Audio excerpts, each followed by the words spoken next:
Hello again, my dear students, and welcome back to our graphic design class. Today, we will learn the design cycle, and I will be talking about the different phases involved in the design cycle and how will we apply these phases in creating an effective logo. Okay, so before we start the lesson, let me give you first the learning objectives or what are expected from you after this video tutorial or after watching the lesson. Okay, so at the end of the lesson, you should be able to differentiate the various types of logo. So that will be our first topic. Okay, you should demonstrate deep understanding on the importance of the design cycle. You should apply the process or the different phases of the design cycle in creating an effective design. So not only logo, but also other designs. And of course, you will be creating a creative software like Adobe Illustrator to create a simple logo. Okay, so let's start the lesson. So before we proceed to the design cycle, let me first discuss with you the concept of logo because in this video tutorial or in this lesson, our output would be a logo and we will apply the different phases of the design cycle in creating an effective logo. Okay, so let's kick off with the definition of logo. So what is a logo? A logo core idea is to convey what a company stands for as simplistic as possible. So in simpler manner, a logo is a graphical symbol that will be used to identify the company's product or brand, the services, and the values of a company. Okay? It originates from pictographs which our ancestors made in the prehistoric times. Drawing pa lang nun ang logo. So, hindi pa siya gumagamit ng computer. So, hindi pa siya digitized. Okay? We can also say that our signature is our own personal logo. Okay? So, I hope that would be enough for you to understand what a logo is. As mentioned in the learning objectives, there are various types of logo and this includes symbol or icon, word mark, letter mark or monogram, combination mark, and emblem. And we will be discussing this in detail one by one sa ating mga succeeding slides. So the first logo type is symbol or also known as an icon. So these logos consist purely out of an icon that resembles the company or brand. So for you to understand further what is a symbol or icon logo, let's take a look at this example. So all of you are familiar with the Nike logo, the Batman logo, the Apple logo. This is popular, so I believe you know this. The Shell logo, the Shell gas station. Okay, we have the Instagram logo. This is used for social media. The Pepsi logo, which we see in the commercial. We have the Mercedes-Benz logo and Mitsubishi logo for both for car. So they are logos of a car company.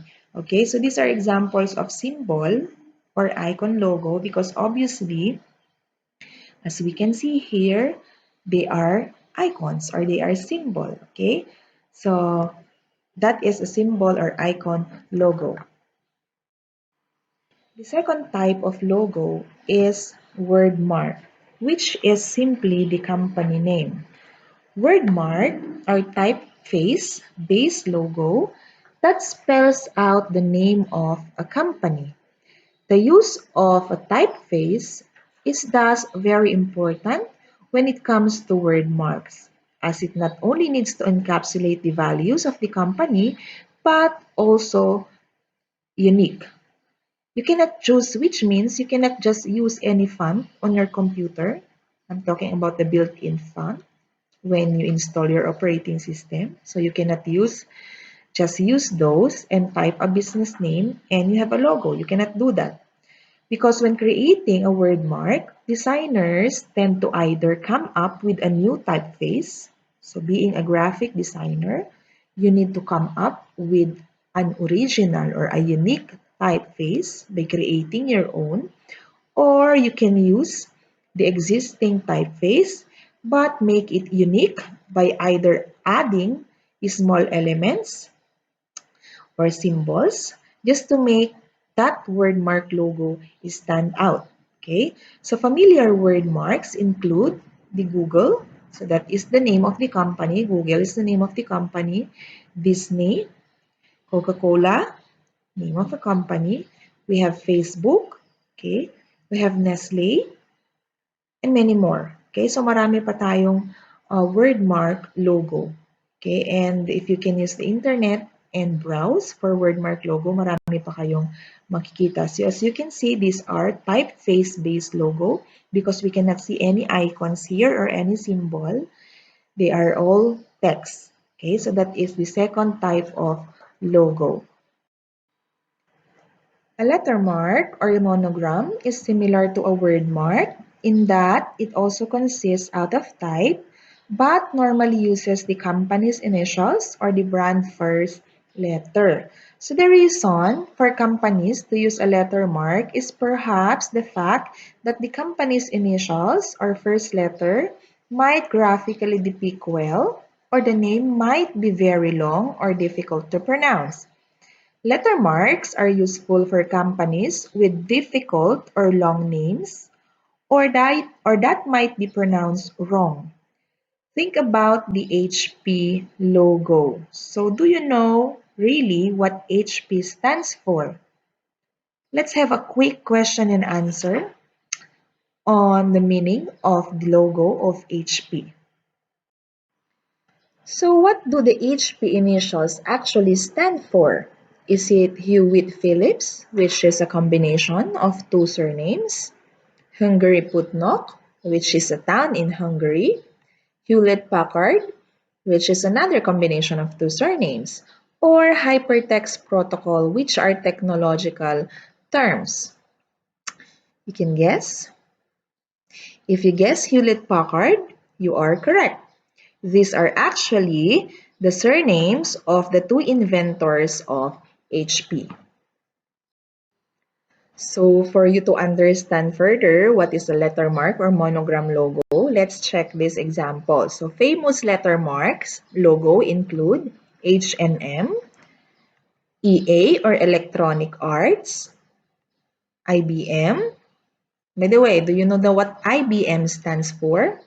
It stands for International Business Machines. This logo is actually invented by Paul Rand, who is a graphic designer. Okay, so that's IBM. We have Coco Chanel, another example of lettermark logo, Procter and Gamble, and many more. So lettermark, as you can see here, obviously, hindi yung kumpletong pangalan ng company like wordmark. Okay? Kasi kung wordmark ito, for example, IBM, kung wordmark ito, nilagay na sana International Business Machines or nilagay na sana Coco Chanel. Pero ang ginamit lang are the initials. So, Coco, Chanel, Procter and Gamble. Okay? Electronic Arts. Okay? So, those are examples of lettermarks or lettermark logo. The fourth type of logo is the combination mark, which is a combination of a word or letter mark and an icon or symbol. This allows the company flexibility in the sense that they can either use the word mark or letter mark or the icon or symbol. This is a versatile choice as you can use both the word mark or letter mark and icon. And you can also use both. So yun ang maganda pag combination mark. You can use the icon or the symbol, or you can use the letter mark or word mark, or pwedeng both. Okay? Both should be recognizable. Okay? So kahit anong gamitin mo doon, icon man or letter mark man, symbol man or word mark man, your target audience can still recognize your company or your brand. So the word mark and icon can overlap or stand next to each other. So pwedeng dalawa sila or pwedeng maghiwalay sila. and thus allows for great versatility. So these include the Unilever logo. So we have the Adidas logo, Burger King, Lacoste, the Amazon logo. By the way, do you actually know what the arrow at the bottom of the world or the arrow at the bottom of the Amazon word Amazon means? So do you know the meaning of this? It indicates two things actually. It indicates a smile and also indicates the letter A to Z, meaning that Amazon tries and sell almost anything. Okay, so this logo or these logos here are dual functional. Bakit dual functional? Because you can use either the word Unilever, Adidas, Burger King, Lacoste, Amazon, that is the word, or icon, so these are the icons, on its own and still be able to identify the brand. So that is the advantage of using combination mark. You can use this in your brand or you can use the name or the word mark. You can use this in your brand or you can use the word mark. Okay? So that is the combination mark. Our last type of logo is called an emblem. Emblems are usually found in the form of crest with a combination of letters or words and icons.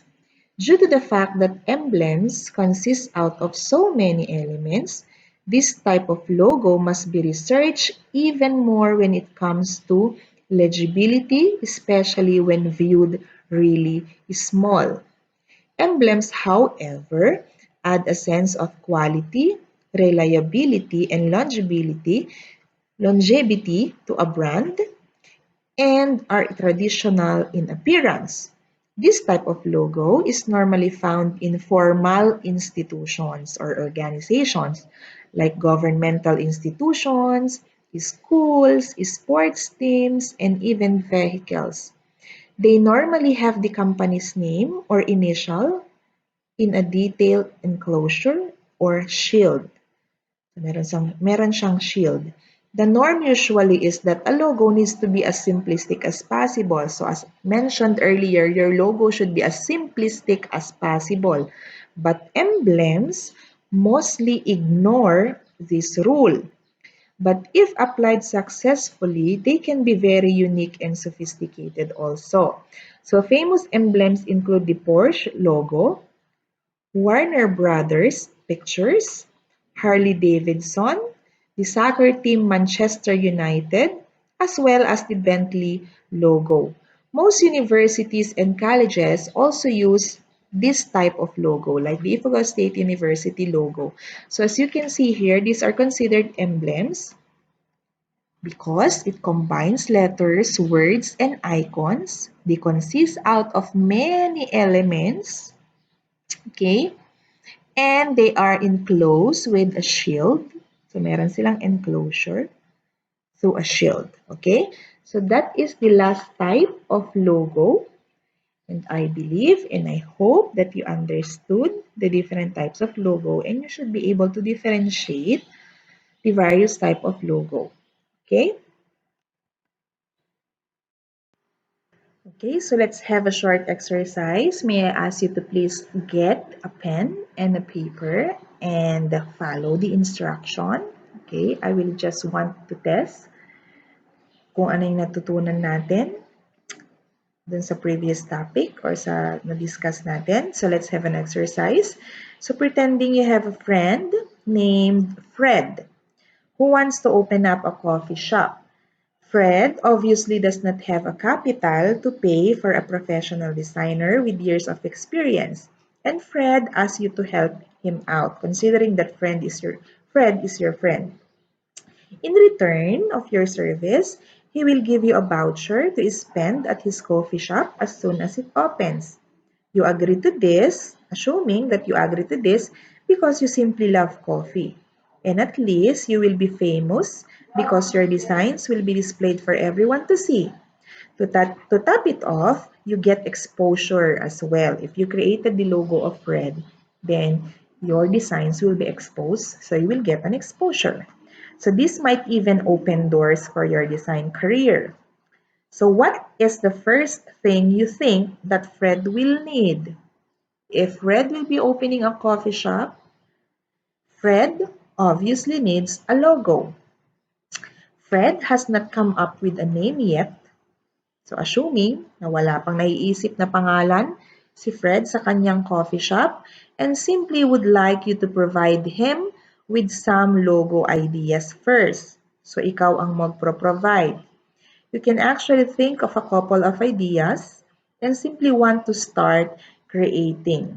So using your pen and paper, I would like you to write down words, draw concepts. So you write down related words related to Fred's coffee shop.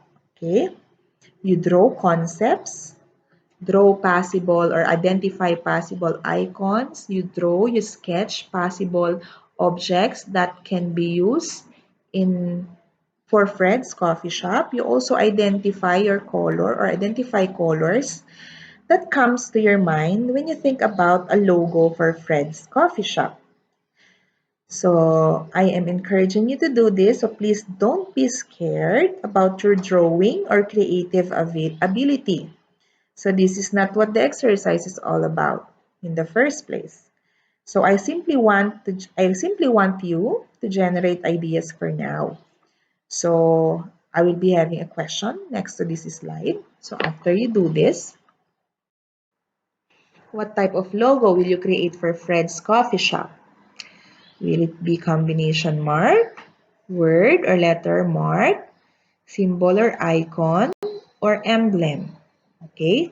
So, I want you to write down your ideas. So, start siguro with the name na pwede nyong ilagay for Fred's Coffee Shop. And then, you sketch some objects na related na pwede nyong ilagay for Fred. And then, color na pwede nyong gamitin for Fred's Coffee Shop. Okay, so that will be your first exercise. So, I want you to take a photo of your output and send it via private message sa aking messenger. So, that will be your exercise for this video tutorial. Okay, so to help you decide, okay, doon sa exercise ninyo, sa Fred's logo, I would like you to simply Google the wording coffee shop logo and see what pops up. What you will see can be used as your inspiration in performing the exercise. Take note, use. What you will see will be used as an inspiration. So do not just copy what you see, okay? You can customize it or you can personalize it. Yung existing na makikita ninyo. Okay, because coming up with a great design concept does not just happen. So hindi siya lalabas ng ora-orada. Okay? Hindi mo rin pwedeng kopyahin on the spot ang mga nakikita mo sa internet or sa mga paligid mo. Okay? Kailangan mo siyang pag-isipan. Okay? So, design concept, uulitin ko, that don't just happen. Okay? Example na lang, dun sa Starbucks logo. It is a coffee company, di ba? So, the Starbucks, alam natin lahat, is a coffee company. Pero did you realize that their logo is of a mermaid? What does a mermaid have to do with coffee? Siguro, hindi nyo napapansin at titignan nyo na siya ngayon sa internet. Okay? A mermaid doesn't even make any sense pag coffee ang pinag-uusapan. Pero bakit mermaid yung nagamit doon sa logo ng Starbucks? So, you may use this as your inspiration also. Okay? May kwento yan. To truly understand the meaning behind the Starbucks logo, let's dig into some history. So this is where your research sa design cycle, the second part actually or the second phase actually is research and ito na siya. Okay? So this is where your research step comes in. So the mermaid on Starbucks logo is actually a representation of a historic sea creature called a siren or mermaid. So mermaid is also a siren. So she is the epitome of seduction. Alam natin lahat yan sa mga napapanood natin. And the founder or founders wanted to proclaim that their coffee is seductive or rather enticing.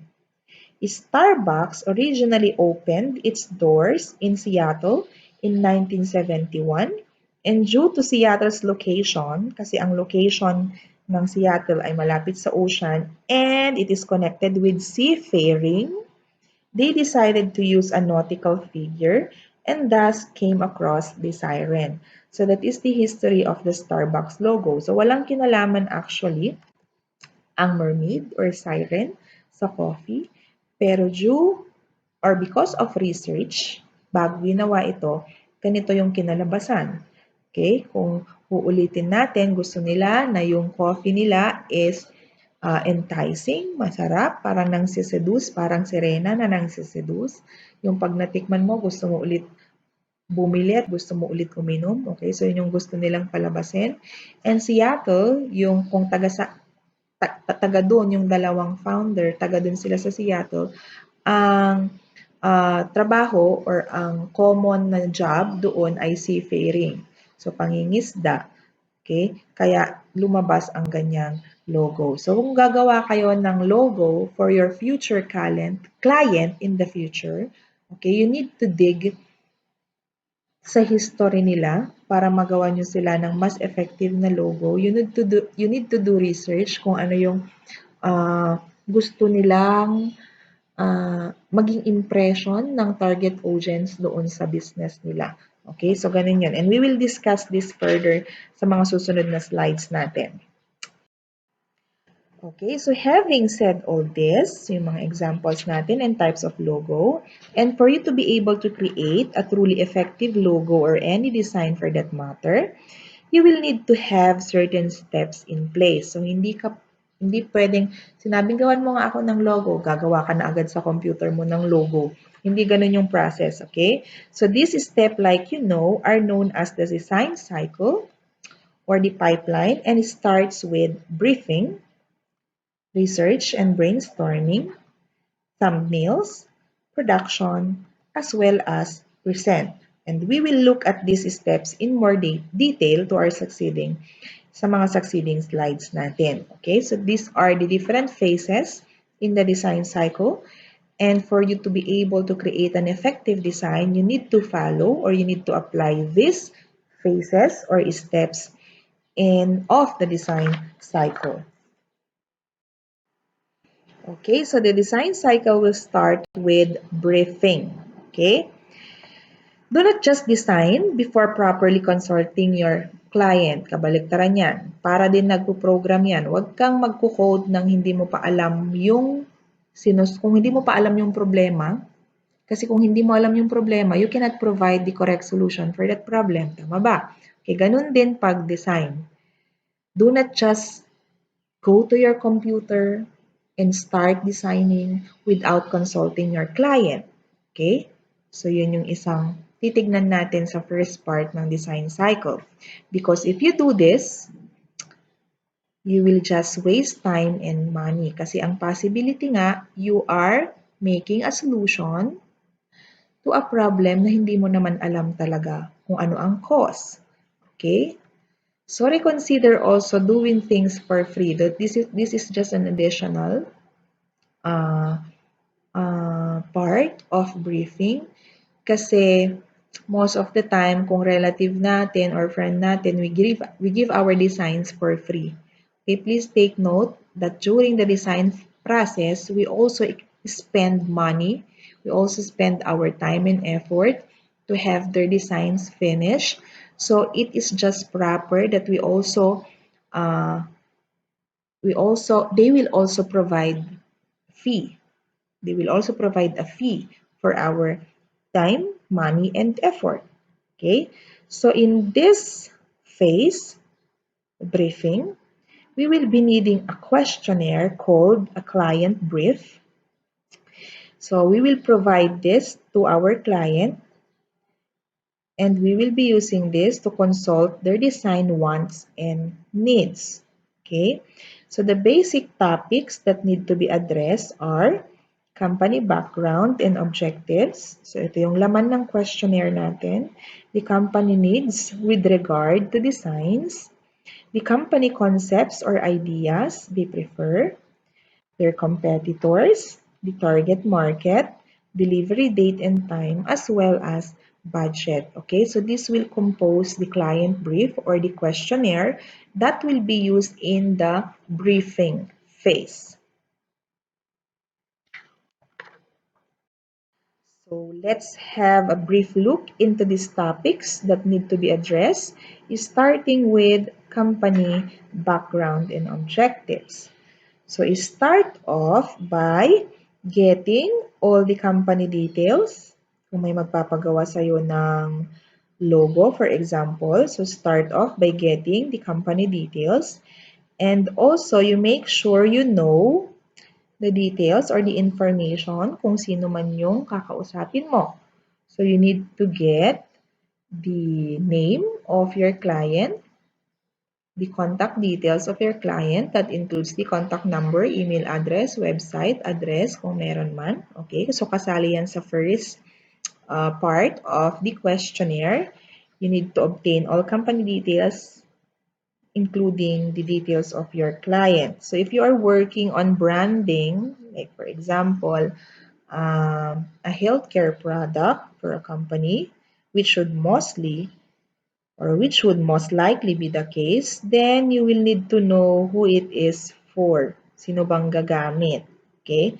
So get also some information on what the company does, as well as its values and objectives. Okay? So ano ba yung ginagawa ng company na yon? Ano yung brand nila? Ano yung sino yung target audience nila? Ganyan. Okay? If it is an already existing company, dati na siyang nakatayo pero ngayon lang magpapagawa, you will most likely get some background on the internet. So malamang kilala na sila sa internet, or baka may website sila, or baka may social media platform sila. You can use those to get information of the company you are making the design. Okay?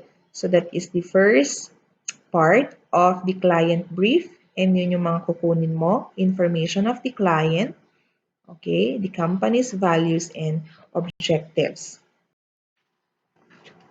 Next, you will need to determine the design requirements. So what will the company need from you as a professional designer? So dapat very clear ito sa design brief or sa client brief doon sa ating questionnaire. Okay, so what type of designs will the company require? Ano ba yung dapat nandun sa questionnaire, kasi that will serve as your contract, kumbaga. Okay, so nakalagay doon ano ba yung pinapagawa sa iyo? Is it just simply a logo, o baka naman using that logo, after mo gawin yon, gagawa ka pa ng business card nila, or ng letterhead nila, or ng email signature nila. Okay? So those are examples of designs na pwedeng i-require sa'yo ng company. So it is important na nakasulat sa client brief mo kung ano yung specific design na nire-require nila. So, ilista mo doon. Kung logo lang sinabi, then logo lang dapat ang nakikita doon.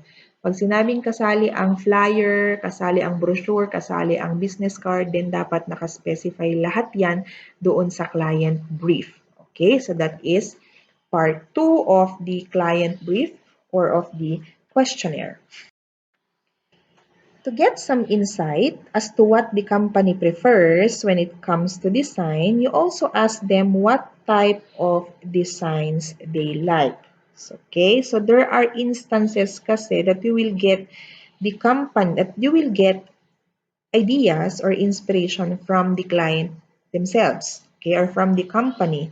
Okay, so they will give you, or they will provide you ideas and inspiration, or sometimes they will give you the freedom to use your creative imagination, okay, to have to make a design na ikaw lahat ang nagpro-provide. Okay, so from a designer's perspective, this is more preferable kung ako ang designer because this not only shows that the client trusts you, but they also give you creative freedom. So mas madali 'yon kumbaga. Pero nasa designer kasi 'yan, baka mas madali na ibigay yung ideas kay designer and ideas will just uh, anong tawag dito, pagagandahin na lang niya, okay? Or pwedeng ibigay nila sa inyo yung freedom na ikaw na lang ang bahala sa design. So, may mga ibibigay lang siguro sila na ito yung gusto kong ilagay mo sa logo, ito yung pangalan, ito yung slogan, baka mga ganon, may pwede silang i-provide. As to the design, you do your research. Pag sinabing ganon, that's okay. So, that's part of our job as designer. But don't be scared on that because the more you get to work with clients, habang dumadami yung clients mo, the easier this process becomes. Okay, so that will be for part 3 of the client brief. You ask the company for ideas and inspirations. Baka may gusto silang ilagay mo doon na theme, na color, na symbol, baka may ganon. Or pwedeng ibigay sa'yo ni company or ni client ang freedom to create or to generate ideas and inspiration. In the next question of the briefing step, you will need also to determine who the company's competition is. Okay, so you will need to steer clear of creating similar designs as your client's competition because you want to stand out, of course. Okay, so please make sure that you will not create similar designs the same as your competitors or the competitor of the company. So make sure na hindi magkamukha ang logo nila. Make sure na hindi magkamukha yung color, hindi pareho ng symbol. Your design should be unique. Make sure that your design should stand out compared to the competitors of the company you are working for. So, dapat may research ka din, okay, with regards sa competition. So, pwedeng sabihin ng client mo, pwede mong tanungin sino ang mga competitors mo sa iyong business. So, pwede nilang sabihin, ito. So, sasabihin nila. So, you need to take a look doon sa mga sinabi niya and tignan mo yung mga logo nila, for example, or pangalan na nagamit nila or color nila, then do not use those na. Okay, so that is for this fourth part of the client brief. You will also need to determine your client's target market. So sometimes this question might have been answered in the objective phase already. So pwedeng ito nasa company background and objectives na. Kasi doon pa lang tatanungin mo kung sino na yung target audience nila eh. Okay, so who is the company's target market or target audience? Okay, so kung magpapatayo ka ng coffee shop, ang target audience mo matatanda, pwedeng gano'n, or mga mag-aasawa, or mga pag nagpatayo ka naman ng healthcare products, pwedeng karamihan babae. Pag nagpatayo ka ng ice cream shop, pwedeng ang target market mo ay mga bata. Okay? So, kailangan mong alamin kung sino-sino yung mga target audience kasi this will help you decide kung ano yung mga gagamitin mong color scheme. Siyempre, pag school yung nagpapagawa, dapat traditional emblem kasi yun ang usual pag school. Okay, pang millennial, use color ng mga pastel. Pag old people, use traditional colors like brown. Okay, so that will be your basis. Okay, so kailangan alam mo din kung sino ang target audience nila. The due date can be quite tricky as it also dependent on feedback from your client. Okay, so pwede mong sabihin na ang due date mo after 1 week, pero nakadepende pa rin yan sa feedback ng client mo. Pag binigay mo yung natapos mo na design at mayroon siyang ayaw doon, ibabalik sa'yo ulit. Okay, so yun ang mga kailangan mong i-consider dito sa part 6 ng ating client brief. So make sure that you state this in your briefing with your client. So, sabihin mo during your briefing na the delivery date and time or the time frame is dependable or dependent on them. Okay? Add a day or two to your due date. So as an example, let's say you are designing a logo for a company. So generally, it takes 2 or 3 days to come up with a clever logo concept. So if I were you, instead of saying that it will take you 3 days, prepare your client to wait a week. So gawin mong 5 days or 7 days. The reason is the fact that life happens. May buhay ka din namang sarili.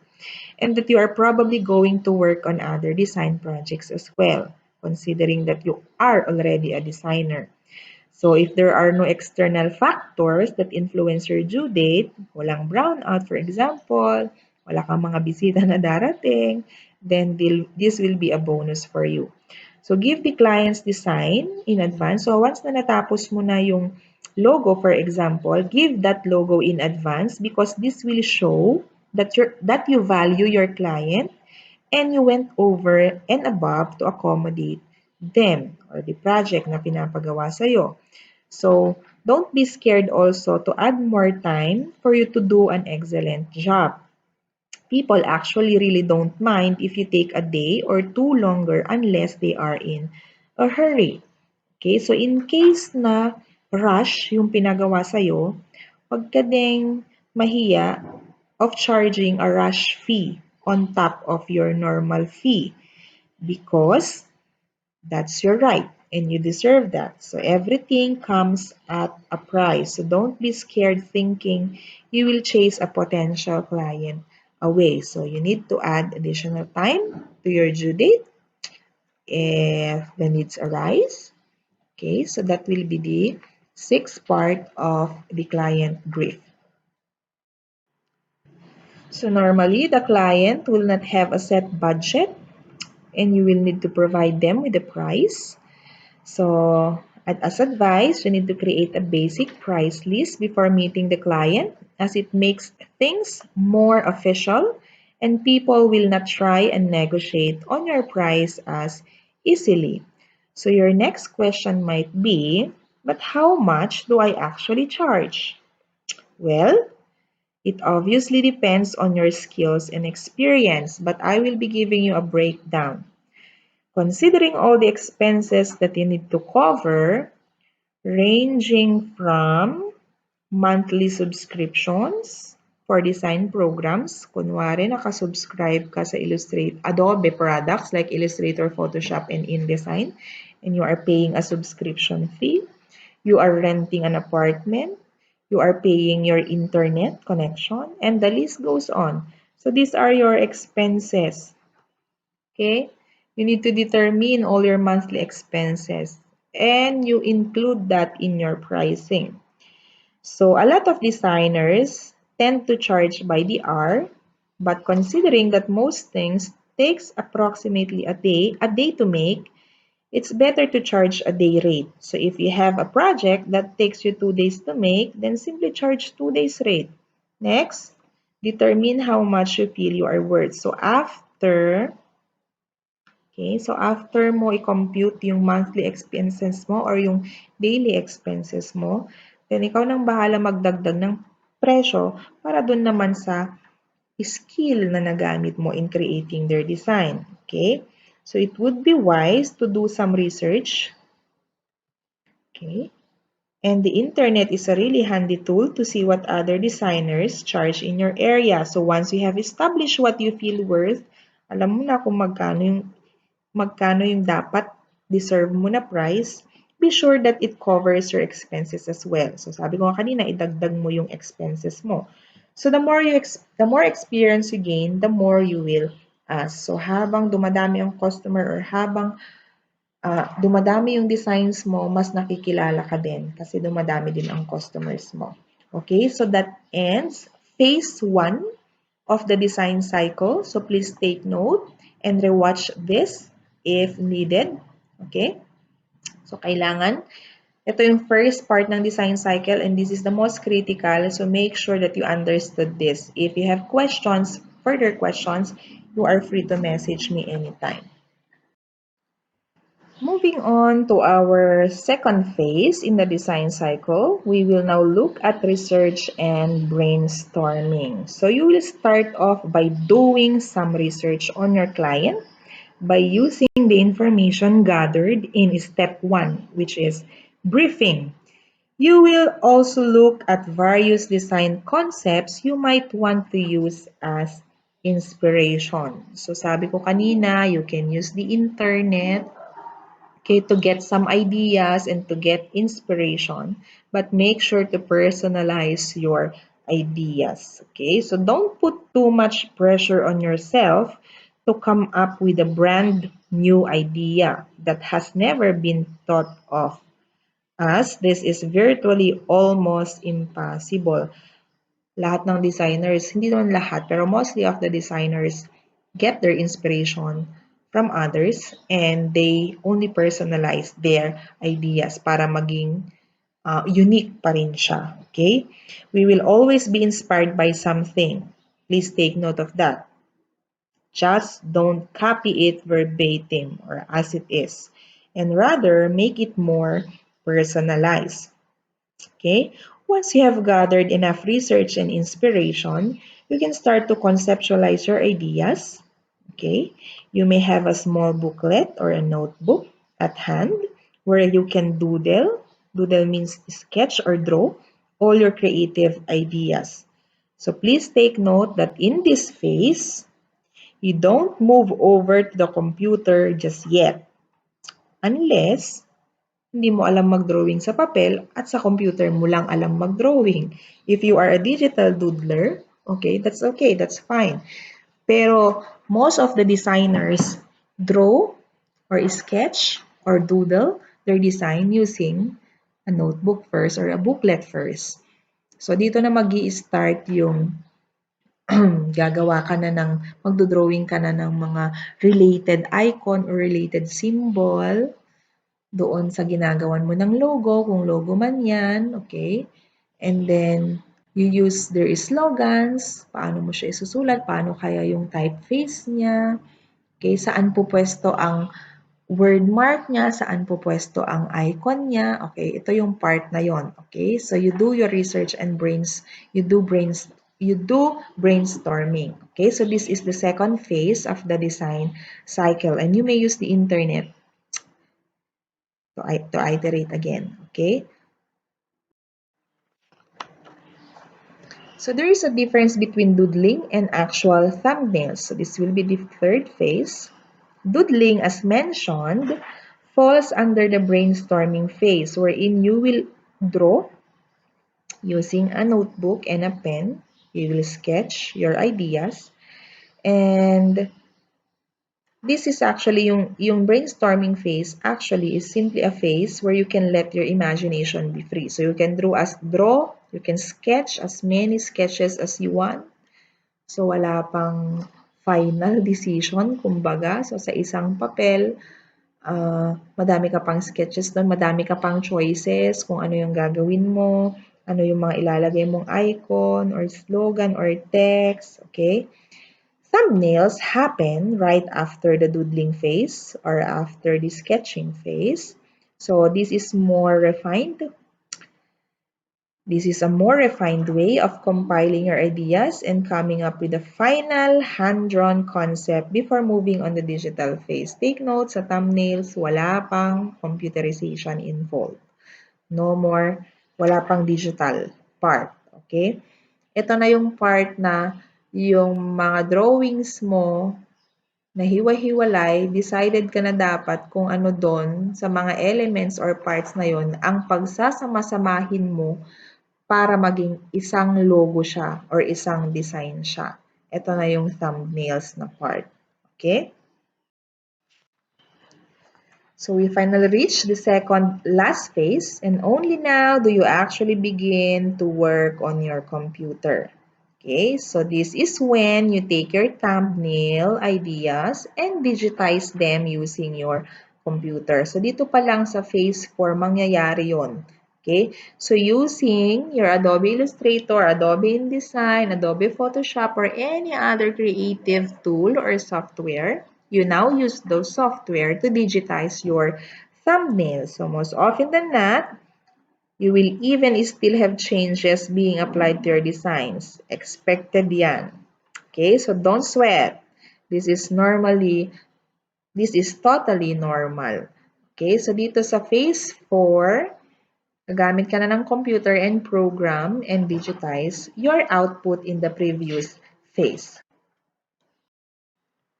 So we have now reached our last phase called present phase. Okay, so this is when you are confident with your work and thus will now present your work to your client. Okay, so when presenting your artwork, try and make it as appealing as possible.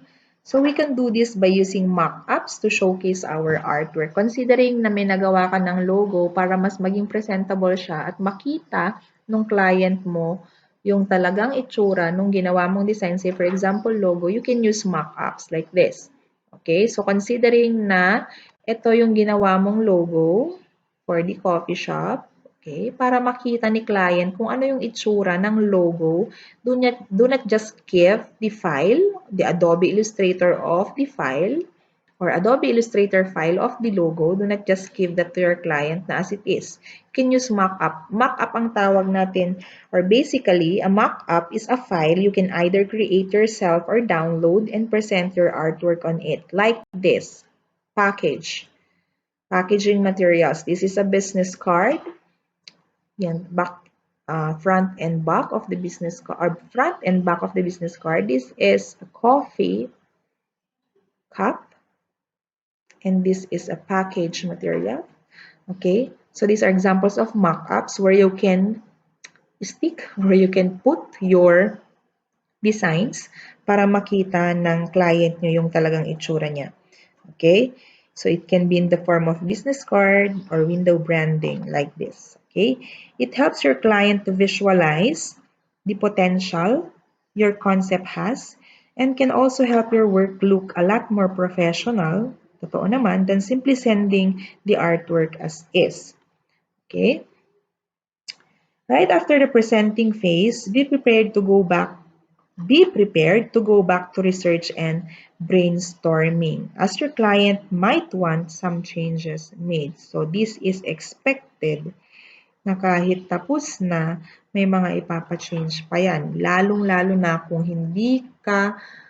if you did not put enough time in the briefing process or briefing phase. So this is a normal process for the design cycle to follow. And if you have a good understanding with your client, it should not happen too many times. Okay? So may possibility na hindi ka na bumalik sa research and brainstorming phase kung nagkaintindihan kayo ng client mo. Okay? So that ends the design cycle and we will be applying this design cycle sa paggawa ng ating logo for Fred's Coffee. Okay, so congratulations on completing this lesson. As mentioned, we will be having a separate video tutorial for the demo on how to create a logo in Adobe Illustrator. So please feel free to give your feedback and any suggestions for me to better improve my instructions. So if you have questions regarding the lesson, please feel free to email me or contact me via Messenger. Okay, you know my account. So thank you for staying with me. So for our next lesson, we will have a demo on how to create a simple logo of Fred's Coffee Shop using Adobe Illustrator. So see you guys at the next video and thank you for watching and listening.